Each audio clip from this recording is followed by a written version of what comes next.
वसुदेव सुतं देवं कंस चाणु मर्दनम देवकी परमानंदम कृष्णं वंदे जगद्गुरु।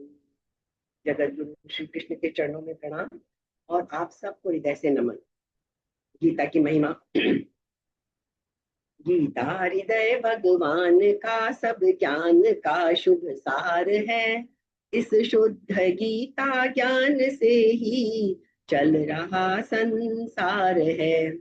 गीता परम विद्या सनातन सर्व शास्त्र प्रधान है। पर ब्रह्म रूपी मोक्षकारी नित्य गीता ज्ञान है। यह मोह माया कष्टमय तरना जिसे संसार हो, वह बैठ गीता नाम में सुख से सहज में पार हो। संसार के सब ज्ञान का यह ज्ञानमय भंडार है। श्रुति उपनिषद वेदांत ग्रंथों का परम शुभ सार है। तो हमने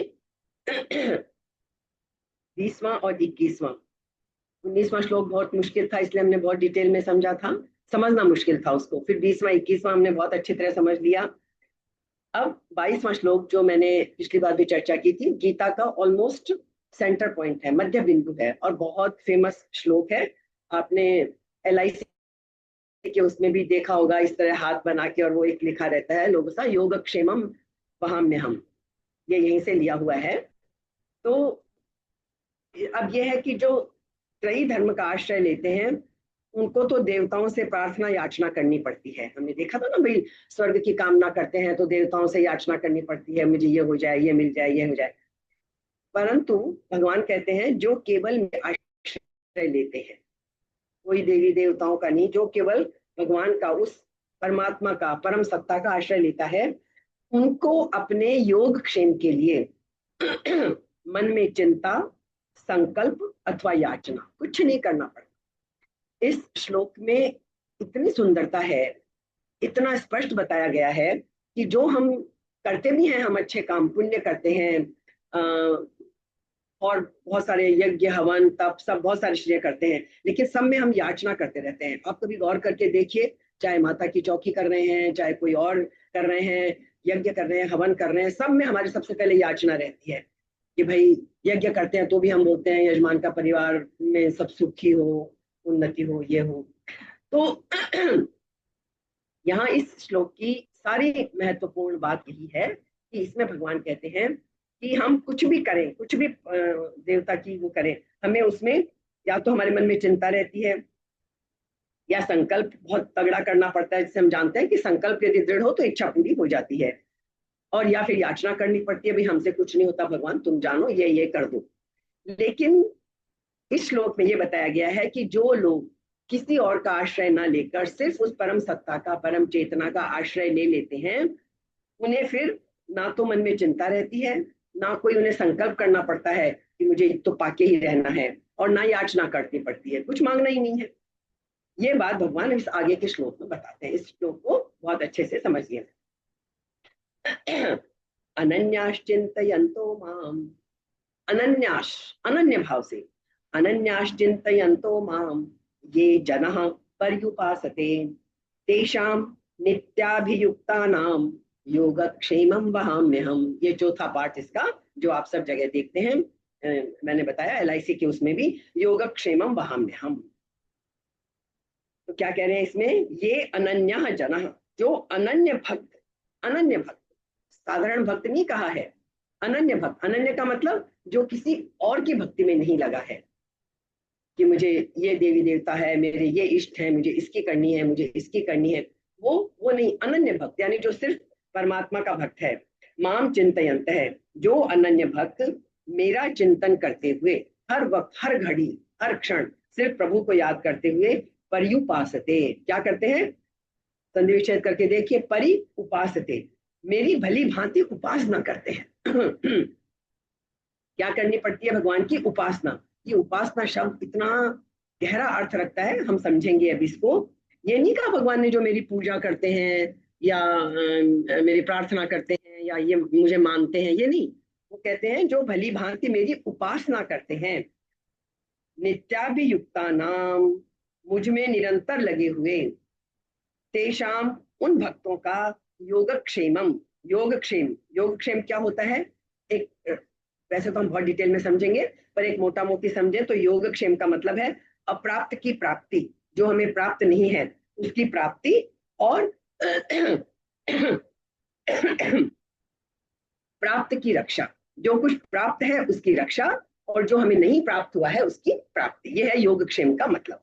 अहम वहामी, मैं वहन करता हूं, मैं यानी वो परमात्मा। भगवान यहाँ ये कह रहे हैं, जो अनन्य भक्त मेरा चिंतन करते हुए भली भांति मेरी ही उपासना करते हैं, मुझ में निरंतर लगे हुए उन भक्तों का योगक्षेम मैं वहन करता हूँ, उन्हें चिंता करने की कोई जरूरत नहीं है। जो कुछ देखने सुनने समझने में आ रहा है वो सब का सब भगवान का ही स्वरूप है, और उसमें जो कुछ भी परिवर्तन और चेष्टा हो रही है वह सब की सब भगवान की लीला है। ऐसा जो व्यक्ति दृढ़ता से मान लेता है, जान लेता है नहीं, बात जानने की नहीं है, जानने को तो हम कह देंगे हमने जान लिया, समझ गए हम। ऐसा जो दृढ़ता से मान लेते हैं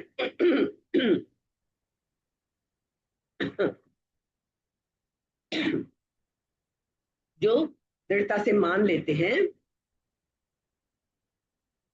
समझ लेते हैं, उनकी फिर भगवान के सिवाय कहीं भी महत्व बुद्धि नहीं। मतलब वो फिर किसी और चीज को महत्व देते ही नहीं है दुनिया में।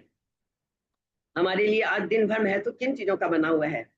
सांसारिक चीजों का, चाहे वो मान है, चाहे पद है, प्रतिष्ठा है, धन है, संपत्ति है, कुछ भी है, हमारा हमारे लिए महत्व किसी ना किसी सांसारिक वस्तु का ही रहता है। लेकिन जो ऐसा दृढ़ता से मान लेते हैं, उनके फिर भगवान के सिवाय कहीं और महत्व बुद्धि होती ही नहीं, उन्हें कोई चीज महत्व की लगती ही नहीं, सब कुछ फिर बेकार लगता है। वे भगवान में ही लगे रहते हैं, इसलिए वे क्या है? अनन्य, मतलब और कहीं उनका ध्यान नहीं है। केवल भगवान में ही महत्ता और प्रियता होने से उनके द्वारा स्वतः भगवान का ही चिंतन होता है। जिस चीज में हमारी पूरी तरह से निष्ठा है, जिस चीज में मन लगा हुआ है, हम हर वक्त फिर उसी का चिंतन करते हैं। तो जैसे हम कोई भी काम में लगे हैं, हम अपना कोई जॉब की कोशिश कर रहे हैं, या कोई अपने पर्टिकुलर काम कर रहे हैं, कोई शादी के काम में लगे हैं, मकान बनवा रहे हैं, कुछ भी कर रहे हैं, तो फिर 24 घंटे सोते जागते उठते बैठते हमारा ध्यान उसी में रहेगा। लेकिन जब हमने सब कुछ छोड़ दिया और एक भगवान को ही सब कुछ मान लिया कि बस जो कुछ हो तुम ही हो, तो फिर हम क्या हो गए? अनन्य हो गए। फिर हमारा भगवान के अलावा और कहीं ध्यान नहीं जाएगा। एक दूसरा भाव यह है कि उनके साधन और साध्य केवल भगवान ही है। देखिए, हमारी दुनिया में दो चीजें होती हैं, हमारी इच्छा, साध्य कुछ और होता है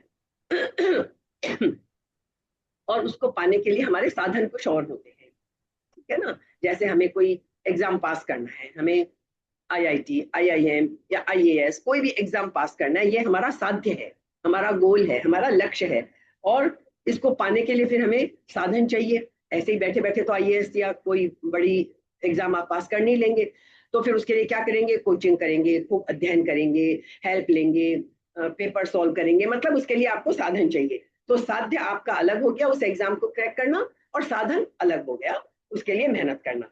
लेकिन इस श्लोक में भगवान कह रहे हैं कि जो अनन्य भाव से, जिनके लिए और कोई चीज की महत्ता ही नहीं है, एक ईश्वर ही प्रमुख है, उनके लिए फिर साधन और साध्य अलग नहीं है। उनके लिए फिर साध्य भी भगवान ही है और साधन भी भगवान ही है। भगवान की प्राप्ति किसी और चीज से नहीं होगी, एक इस भाव से होगी कि जो कुछ है प्रभु तू ही दे। अर्थात केवल भगवान के ही शरण हो जाते हैं, पूरी तरह से शरणागति ले लेते हैं, उन्हीं का चिंतन करना है, उन्हीं की उपासना करनी है और उन्हीं को प्राप्त करना है, ऐसा उनका दृढ़ भाव है। भगवान के सिवाय उनका कोई अन्य भाव है ही नहीं। क्यों? क्योंकि भगवान के सिवाय बाकी सब जो है वो नाशवान है, इसलिए उनके मन में भगवान के सिवाय कोई और इच्छा है ही नहीं, अपने जीवन निर्वाह की भी इच्छा नहीं है। यहाँ हम इसमें यही समझेंगे कि फिर उन्हें ये भी चिंता नहीं कि नहीं भाई मुझे गृहस्थी है तो उसके लिए मुझे वो तो करना पड़ेगा, कमाना तो पड़ेगा। कमाना तो पड़ेगा, भगवान कमाई करवाएगा भी, लेकिन वो सब ईश्वर करवाएगा, आपको उसकी चिंता नहीं करनी पड़ेगी। इसलिए वे अनन्य है, ऐसे भक्त अनन्य है, अनन्य है। उनका खाना पीना, चलना फिरना, बातचीत करना, व्यवहार करना, सब कुछ जो भी काम करते हैं वैसा भगवान की उपासना ही है, क्योंकि वे सब भगवान की प्राप्ति के लिए, भगवान की प्रसन्नता के लिए ही करते हैं। तो अब हमें ये सूत्र बहुत अच्छी तरह से समझ लेना है। क्या क्या क्या देखा हमने? 9 से 16 और 19 हमने खूब अच्छे से समझ लिए। उसमें क्या बताया गया था 16 से 19 में? मानव जीवन के इर्द गिर्द रहने वाली चीजों में, हमारे इर्द गिर्द जितनी भी चीजें हैं उन सब में अपनी ही 36 विभूतियों को बताया भगवान ने। और अंत के सूत्र 19वें श्लोक में कृष्ण ने क्या कहा था कि सब कुछ मैं ही करता हूँ, मैं ही सूर्य रूप से तपता हूँ, पानी आकर्षित करता हूँ, मतलब सब कुछ मैं ही मैं हूँ, अमृत भी मैं, मृत्यु भी मैं, सत भी मैं, असत भी मैं। ये श्लोक हमने बहुत डिटेल में अच्छे से समझा था, क्योंकि इसको सत और असत सब कुछ ईश्वर है, जो कुछ है वो भी ईश्वर है, और ईश्वर कहता है जो कुछ नहीं है वो भी मैं हूँ। ये बड़ा टफ था जो हमने समझ लिया था। श्री कृष्ण कहते हैं कि 20 और 21 में जो कहा ना उन्होंने कि वेदों में जो कर्म कांड है उनको करके लोग स्वर्ग को पालेंगे, हमने खूब अच्छे से पिछले सेशन में समझ लिया था। लेकिन स्वर्ग को जो पालेंगे, स्वर्ग मिल भी जाए तो भी लौट कर आना पड़ेगा, स्वर्ग मिल भी जाए तो भी लौट कर आना पड़ता है। कामना की कोई भी वास्तविक उपलब्धि नहीं होती, कामना की उपलब्धि अनंत काल तक चलने वाली नहीं होती है।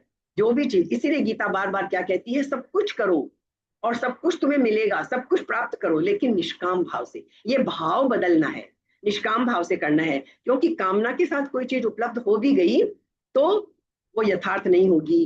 कामना की उपलब्धि स्वप्न से ज्यादा नहीं है, स्वप्न चाहे कितना ही लंबा क्यों ना हो आखिर में तो टूटेगा ही। तो प्रश्न यह है कि क्या कोई उपाय है कि व्यक्ति इस स्वप्न और इस चक्र के परिभ्रमण से बाहर हो जाए? जब तक चक्र में घूम रहे हैं, ऊपर आएंगे, ऊपर आते ही नीचे आना शुरू हो जाएगा, ऑटोमेटिक हो जाएगा, चक्का तो घूमेगा ही। नीचे आए हो ऊपर भी आओगे, ऊपर आए हो नीचे भी आओगे। इसलिए श्री कृष्ण का सारा संदेश इस 22वें सूत्र में है कि द्वंद्व दिखाई ना पड़े, दो है वो दिखाई ही ना पड़े, वासुदेव है सर्वम, सब कुछ ईश्वर ही है, जो है वो भी, जो नहीं है वो भी। तो क्या कहा उन्होंने? अनन्यास चिंतयन्तु माम, अनन्य भाव से जो मेरा चिंतन करता है, ऐसा क्या हो गया? ऐक्य हो गया, एकता हो गई, बस और कुछ है ही नहीं ईश्वर के अलावा। इसलिए ये जो श्लोक है, this verse is the gem of Gita, right in the middle of the Gita, and is very famous. Famous है, मैं ये आपको बता ही चुकी हूँ क्योंकि ये श्लोक उस रहस्य को अनावृत करता है जिसे जानकर आध्यात्मिक क्षेत्र में भी और भौतिक क्षेत्र में भी, क्योंकि हम संसारी जीव हैं, हमें भौतिक उन्नति चाहिए, हम खींचेंगे ही नहीं किसी तरफ यदि हमें भौतिक उन्नति का लालच नहीं होगा। तो ये श्लोक ये हमें पूरी गारंटी देता है कि आध्यात्मिक उन्नति भी इसमें छुपी है, जो कुछ इस श्लोक में कहा है, अनन्य भाव से ईश्वर को भजना, और भौतिक क्षेत्र में भी, दुनियावी क्षेत्र में भी निश्चित रूप से महान सफलता प्राप्त की जा सकती है तो यहाँ ध्यान देने योग्य बात है कि ये श्लोक लगभग गीता का मध्य बिंदु है। अब हम इसका आध्यात्मिक पक्ष और भौतिक दृष्टि दोनों से इसके अर्थ पर विचार करने हैं, कोशिश करते हैं आज इस श्लोक को पूरा करने। तो जो लोग ये जानकर कि एकमात्र आत्मा ही संपूर्ण विश्व का अधिष्ठान है और पारमार्थिक सत्य है, अनन्य भाव से मेरा अर्थात आत्मस्वरूप का, हमें ईश्वर के किसी रूप की नहीं, आत्मस्वरूप, अपना ही स्वरूप, क्योंकि हम ईश्वर के ही रूप हैं, ध्यान करते हैं। श्री कृष्ण वचन देते हैं कि उन नित्य युक्त भक्त जनों का योगक्षेम मैं वहन करता हूं, तुम चिंता मत करो। तो क्या है यहाँ पे?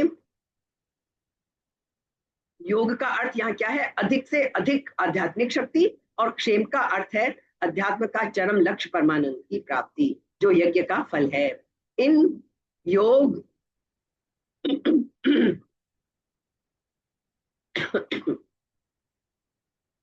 इन योग और क्षेम, ये जो दो चीजें आई हैं, इनको भगवान ही पूरा कर देते हैं।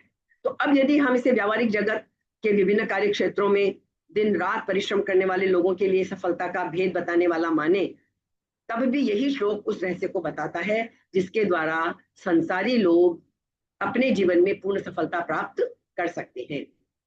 हाथ में लिए हुए किसी भी कार्य में, जैसे हम देखते हैं ना, हाथ में कोई काम है हमारे, मनुष्य एक ही लक्ष्य को ध्यान में रखकर अपनी संकल्प शक्ति का उपयोग करके एक ही संकल्प को बनाए रखता है। एक्चुअली हम सबके साथ प्रॉब्लम क्या होती है, हमारे संकल्प बदलते रहते हैं।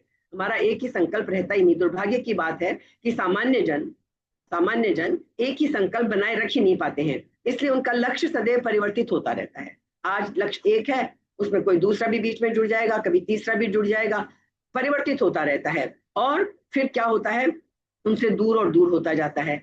इस स्थिति में उनका संकल्प दृढ़ कैसे रह सकता है? हम लोगों का संकल्प दृढ़ इसीलिए नहीं रहता क्योंकि हमारे लक्ष्य बदलते रहते हैं। ये हमारे इस युग की सबसे बड़ी त्रासदी है। सबसे बड़ा दुख की बात यह प्रतीत होती है कि हम इस एक अत्यंत स्पष्ट एवं सुबोध तथ्य की उपेक्षा करते हैं। क्या है वो तथ्य? विचारों से ही निर्माण कार्य होता है। विचारों की शक्ति सबसे प्रबल है। विचार जो है वही है मुख्य चीज, और हम इसी की उपेक्षा कर देते हैं। संकल्प शक्ति से ही कर्म बल प्राप्त करते हैं। जब शक्तिदायक स्रोत ही श्वास रुद्ध हो जाता है, हमारी शक्तिदायक स्रोत क्या है? हमारे विचार, और हमारे विचार ही आजकल छिन्न भिन्न हुए पड़े हैं। तो ये विचार जब बिखर जाते हैं तो इसीलिए हमें आजकल सबको लक्ष्य पाने में बड़ी मुश्किल हो रही है। तो सफलता के लिए आवश्यक क्या है? मनुष्य एकाग्र चित्त से निश्चित किए हुए अपने जीवन के लक्ष्य के विषय में सतत स्फूर्ति, उत्साह और सामर्थ्य के साथ चिंतन करे। ध्यान दीजिए एक एक वर्ड को। आलस्य ना आए, स्फूर्ति रहे, उत्साह बना रहे और सामर्थ्य, जितनी अपनी सामर्थ्य फिर सारी सामर्थ्य, सारी शक्ति अपनी उसी लक्ष्य को पाने में लगा देनी है। खाली विचार करना अपने आप में पर्याप्त नहीं है कि हमने हाँ सोच लिया, विचार कर लिया, ये सब चाहिए उसके लिए फिर वो लगा रहे। तो तीन चीजें आई। संकल्प का सातत्य, निरंतरता। जो संकल्प किया है उसको टूटने मत दो। उस संकल्प को थोड़े से दिन संकल्प किया, 5 दिन, 10 दिन, महीना, 20 महीना, किसी का ज्यादा किसी का कम चला, और फिर संकल्प ही बदल गया, संकल्प ही टूट गया। दूसरी चीज क्या आई? एक निश्चित लक्ष्य के लिए अपना सर्वस्व अर्पण करना, ये दूसरी चीज है। जो लक्ष्य कर लिया उसके लिए फिर अपना तन मन धन सब कुछ अर्पण कर दो। और तीसरी मुख्य कुंजी की क्या है हमारे हाथ में? नित्य युक्तता।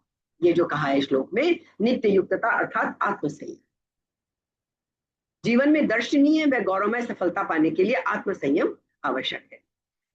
जब जीवन में किसी भी महत्वाकांक्षा को लेकर हम लोग किसी मार्ग पर अग्रसर होते हैं तो हमें बहुत कठिनाइयों का सामना करना पड़ता है, बहुत प्रलोभन सामने आते हैं, बहुत सारी यदि हम समझ लीजिए किसी एक काम में लगेंगे भी तो हमारे मित्र, हमारे और साथी बताएंगे अरे नहीं तुम तो इतनी मेहनत कर रहे हो, ये नहीं, ये वाली योजना में हाथ डालो, इसमें पैसा लगाओ, या ये वाला काम करो, देखो वो कितने मजे में है, देखो वो कितना अच्छा है। मतलब ऐसे बहुत सारे प्रलोभन सामने आएंगे। हमें क्या रहना है? यदि एक संकल्प सोच समझ के कर लिया है तो नहीं भाई, मुझे उसी पे दृढ़ रहना है। वो भी मैंने कुछ सोच समझ के ही तो किया है ना, उसमें कुछ अपना अच्छा समझ के अपने स्वभाव के अनुसार मैंने कोई संकल्प तय किया है।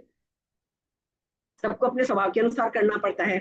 हर कोई पूरा भक्त नहीं हो सकता, हर कोई ज्ञानी नहीं हो सकता, हर कोई कर्मयोगी नहीं हो सकता। अपना स्वभाव समझकर, अपनी अंदर की सारी शक्ति पहचान कर, सामर्थ्य पहचान कर यदि हमने कोई लक्ष्य तय कर लिया है तो फिर हमें उससे डिगना नहीं चाहिए। तो आत्मसंयम रखना बहुत आवश्यक है। शंकराचार्य उन्होंने योगक्षेम का अर्थ वो इस तरह बताते हैं, जो हमने अभी गीता में अर्थ करते टाइम भी पढ़ा था। अप्राप्त वस्तु को प्राप्त करना योग है। योग का मतलब कोई चीज मिल जाए, तो जो प्राप्त नहीं है उसको प्राप्त करना योग है, और जो प्राप्त हो गई उसका रक्षण करना वो क्या है? क्षेम है। तो यहाँ यह अर्थ भी बिल्कुल सही है। तो अब हम क्या करते हैं? मनुष्य के इस संघर्ष को मुख्यतः हम दो भागों में विभाजित कर सकते हैं। हम अपने लिए प्रैक्टिकल जीवन के लिए ले रहे हैं सब चीजें। हम हमारी जो गीता के सेशन हम करते हैं, हमारा उद्देश्य खाली ज्ञान बढ़ाना नहीं है, ज्ञान तो चाहिए ही, ज्ञान सहित हमें भक्ति भी करनी है तो ज्ञान सहित करनी है, कर्म में भी लगना है तो ज्ञान सहित लगना है, बेवकूफों की तरह नहीं लगना है। ठीक है? तो अप्राप्त वस्तु की प्राप्ति के लिए हमें संघर्ष करना है और प्राप्त वस्तु के रक्षण के लिए हमें प्रयत्न करना है। तो अब हमें करना क्या है? एक सेकंड के लिए माफी चाहती हूँ, मैं दरवाजा खोल।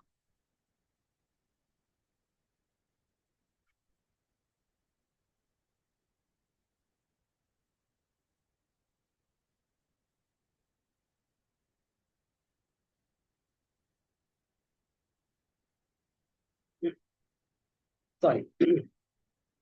तो अप्राप्त वस्तु की प्राप्ति के लिए संघर्ष और प्राप्त वस्तु के रक्षण के लिए प्रयत्न। तो इन दोनों से उत्पन्न तनाव जीवन की शांति और आनंद को छिन्न भिन्न कर देता है। जो व्यक्ति इन दो चिंताओं से मुक्त है, यही दो चीजें हैं ना जो हमें हर वक्त हम लगे रहते हैं, जो हमें प्राप्त नहीं है उसकी प्राप्ति के लिए संघर्ष करते हैं, और जो कुछ हमें प्राप्त हो गया है उसके लिए, उसके रक्षण के लिए हम प्रयत्न करते हैं। इन दोनों से उत्पन्न तनाव जीवन की शांति और आनंद को छिन्न भिन्न कर देता है। इसलिए जो व्यक्ति इन दो चिंताओं से मुक्त है वह सबसे भाग्यवान व्यक्ति है, सबसे किस्मत वाला व्यक्ति है, क्योंकि वो कृतकृत्य है। उसे ना कुछ प्राप्त करने की चिंता है, ना उसका रक्षण करने की चिंता है। इन दोनों के अभाव में उस पुरुष के जीवन में दुख की गंध मात्र नहीं होती, और वह अक्षय सुख हो, ऐसा सुख जिसका अंत नहीं होता। इस दुनिया के सुख तो ऐसे हैं, आज मिला और जैसे ही कोई वस्तु हमें मिल गई, उसका हमने बस मिल गई, वहीं तक उसका सुख है, फिर हम उसका सुख भोगते ही नहीं है। तो यहाँ भगवान श्री कृष्ण वचन देते हैं कि जो कोई व्यक्ति उपर्युक्त सफलता की 3 कुंजियों को, जो हमने 3 बातें देखी थी, उन 3 कुंजियों को समझकर उद्यमता से उनका पालन करेगा, उसे योग और क्षेम की चिंता करने की कोई आवश्यकता नहीं है, क्योंकि उसको पूर्ण करने का उत्तरदायित्व स्वयं भगवान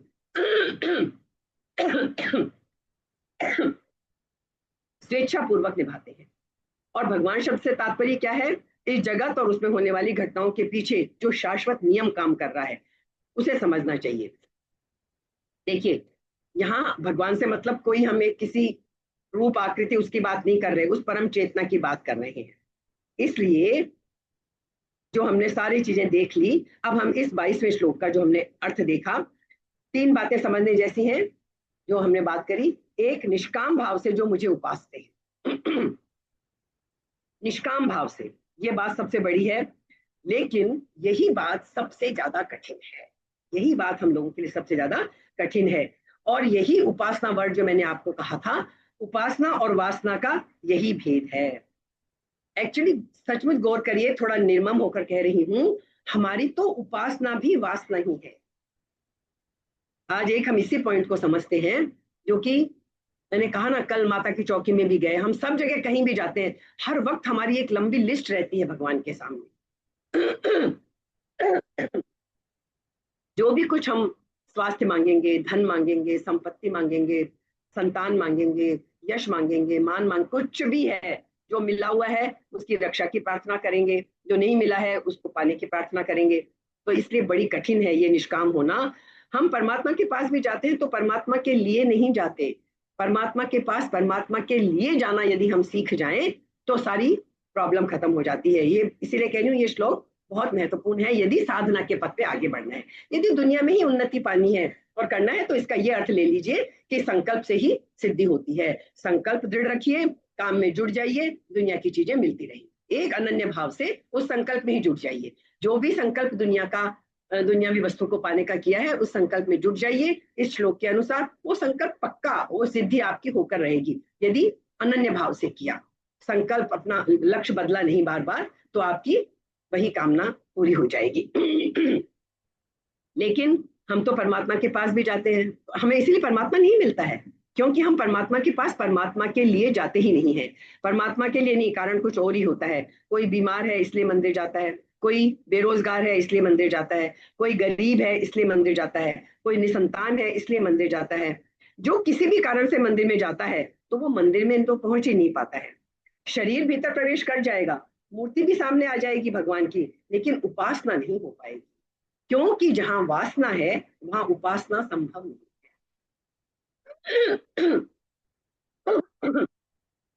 सॉरी, उपासना का अर्थ होता है परमात्मा के पास होना, उपासना। और जब मैं धन मांगने के लिए परमात्मा के पास जाता हूं तो मैं धन के पास होता हूं, परमात्मा के पास कहां से हुआ मैं?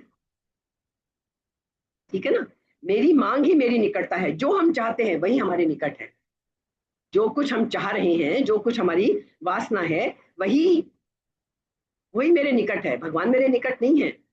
यदि हमें कोई कह दे कि तुम्हारी ये इच्छा ये भगवान नहीं कोई और पूरी कर देगा, हम भगवान को छोड़ के तुरंत वहां पहुंच जाएंगे, क्योंकि हमारी तो चाहना वो वासना है। हम भगवान के पास भगवान के लिए नहीं जा रहे हैं। तो जहां मेरी वासना पूरी होगी मैं तो वहीं चली जाऊंगी। परमात्मा कर सकता है तो वहां तलाश कर लेता हूं। परमात्मा मेरी इच्छा का हिस्सा नहीं है, मेरी इच्छा कोई और है।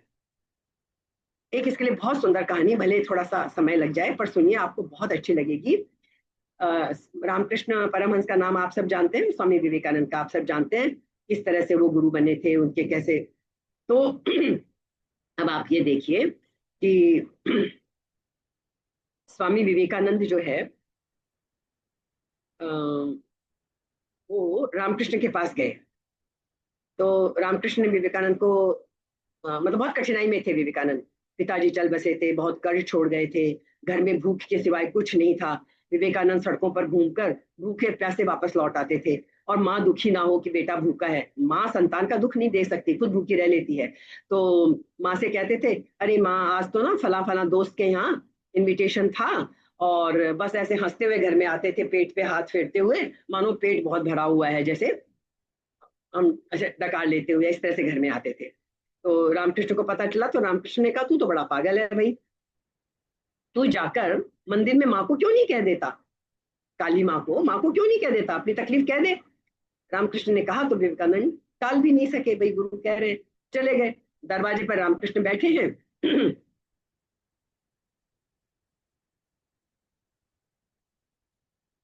दरवाजे पर रामकृष्ण बैठे हैं, और वो बैठे हैं दक्षिणेश्वर का जो मंदिर है कलकत्ता के बाहर।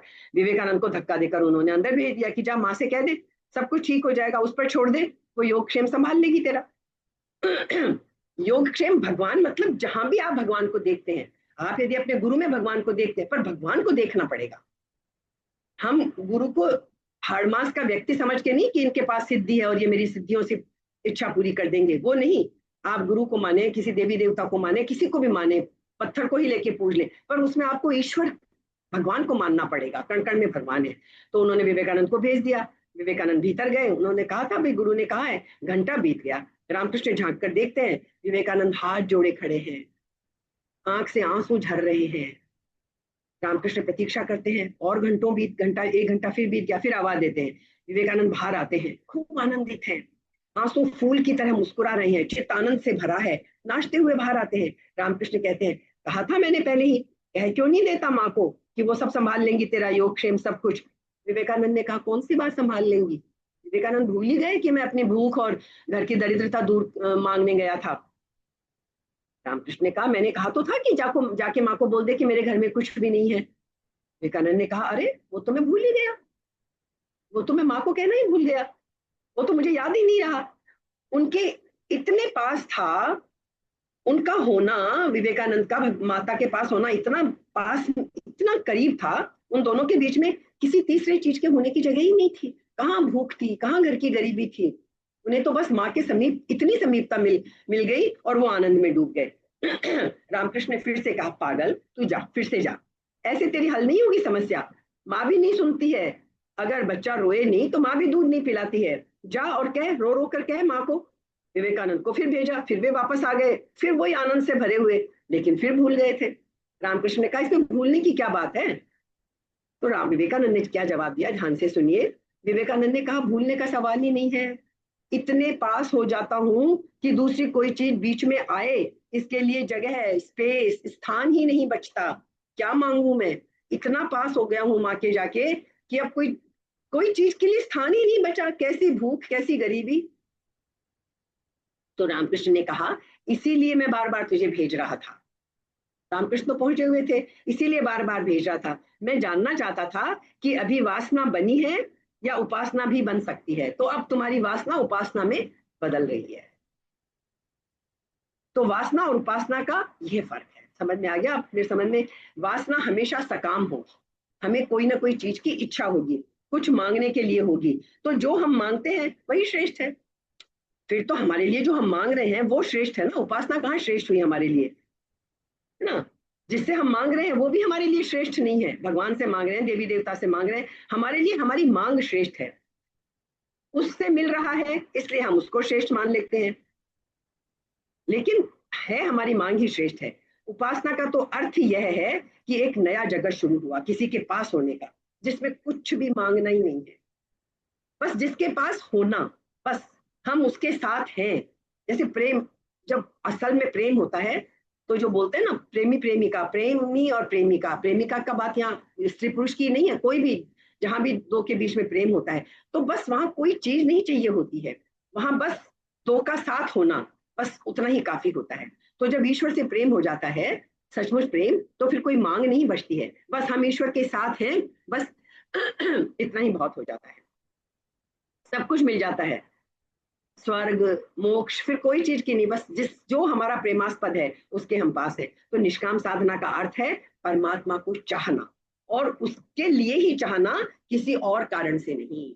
भगवान को यदि दुनियावी चीजों की सफलता के लिए चाहा तो वो निष्काम चाहना नहीं है, वो तो आप कामना से चाह रहे हैं। और इस जगत में हम सभी को किसी और कारण से चाहते हैं।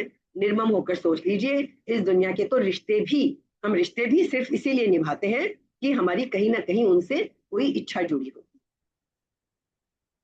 जैसे ही माँ और संतान के बीच का संबंध, कोई भी दो दोस्तों के बीच का संबंध, पिछली बार भी चर्चा की थी, सब रिश्ते इस दुनिया में टूटते देखे हैं, सब रिश्ते, असंभव से असंभव बात को संभव होते देखा है। जिनको आपने सोचा कि ये रिश्ता तो हमारा जिंदगी भर यूं ही बना रहेगा, कोई चीज यूं ही नहीं बनी रहती है। आपकी प्रायोरिटीज चेंज हुई, आपके कारण बदले, और आपका रिश्ता बदला। कुछ एक सा नहीं रहता है, थोड़ा सा कभी सोच के हम लोग देखते ही नहीं है। इसीलिए कहते हैं हमें ध्यान में थोड़ी देर बैठना चाहिए, थोड़ी देर अपने साथ बैठना चाहिए। जैसे ही बैठते हैं सब व्यर्थ लगने लगता है। जिन चीजों की कितनी हमारे लिए इंपॉर्टेंस थी, जिनके बिना हम सो नहीं पाते थे, कभी पीछे की कोई बातें याद करिए, आज उनकी कोई महत्ता ही नहीं है हमारे जीवन में। वो बस उसी लिए है ना। आज कोई बहुत सुंदरता की वजह से कोई लड़का किसी लड़की से, या कोई लड़की किसी लड़के से प्रेम करती है, यदि वो उनका एक्सीडेंट हो गया, वो उनका रूप ही कुरूप हो गया, यदि सुंदरता की वजह से प्रेम किया है तो प्रेम खत्म, क्योंकि वहां सुंदरता है ही नहीं, वहां तो कुरूपता आ गई।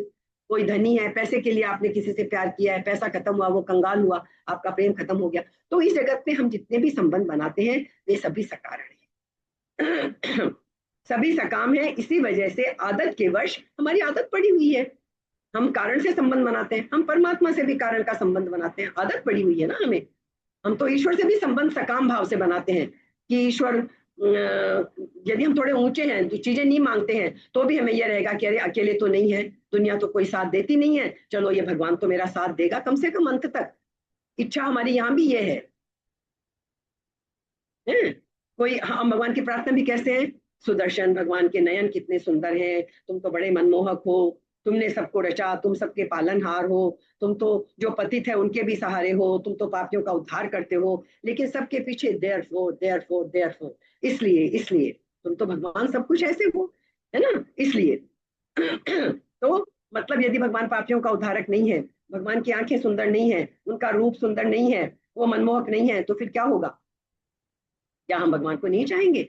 यदि हमने भगवान को भगवान के लिए चाहा है, तो फिर वो सुंदर हो या ना हो, उनका रूप मनमोहक हो या ना हो, तो हम जो इस जगत में संबंध बनाते हैं उन्हीं के आधार पर हम परमात्मा से भी संबंध बनाने की कोशिश करते हैं। यही सकाम धारणा है, श्री कृष्ण कह रहे हैं। लेकिन क्या कह रहे हैं? परंतु, ये परंतु बहुत महत्वपूर्ण है। वो कह रहे हैं लेकिन जो निष्काम भाव से मुझे उपासेगा, अनन्याश्चिंतयन्तो माम ये जनाः पर्युपासते तेषां नित्याभियुक्तानां योगक्षेमं वहाम्यहम्। इस 22वें श्लोक को आज और कुछ नहीं तो ऐसे ही 1 मिनट का टाइम निकालकर इसका खाली उच्चारण ही करिएगा खूब अच्छे से।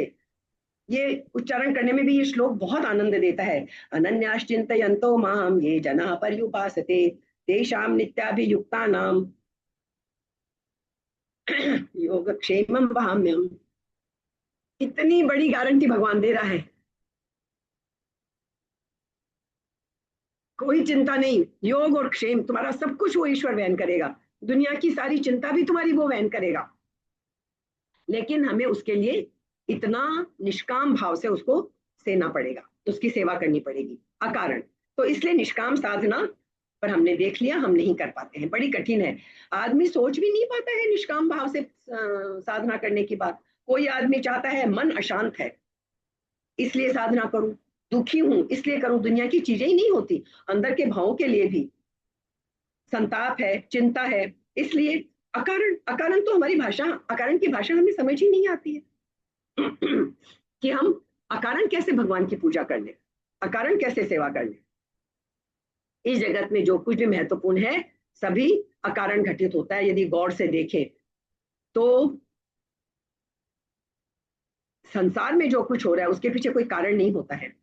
तो इसलिए कहते हैं मंदिर में भी जाएं, तो जैसे बोलते हैं ना कि सब चिंताएं जूतों के साथ बाहर छोड़ जाओ, तो ऐसे ही जब हम मंदिर में जाएं, जूते उतारें, तो एक मौके सोच लीजिए जूता मंदिर में चला जाएगा तो अपवित्र नहीं होगा मंदिर। सिर्फ हम चुप हो जाएं, जूतों के साथ अपनी सारी कामनाएं बाहर छोड़ जाएं। मंदिर में जा रहे हैं, सारी कामनाएं, अंदर की सारी वासनाएं, वो सब यदि हम बाहर जूतों के साथ खोल के और फिर मंदिर में जाएं, एक बार ये एक्सपीरियंस करके देखिए। कुछ नहीं मांगने आया हूं मैं मंदिर में, प्रभु कुछ नहीं चाहिए मुझे, मतलब ये भी नहीं बोलना है कुछ नहीं चाहिए। जूते जहां खोले वहीं सारी इच्छाएं छोड़ दी, सारी कामनाएं छोड़ दी, और फिर मंदिर में जाके खाली शांति से बैठ जाए।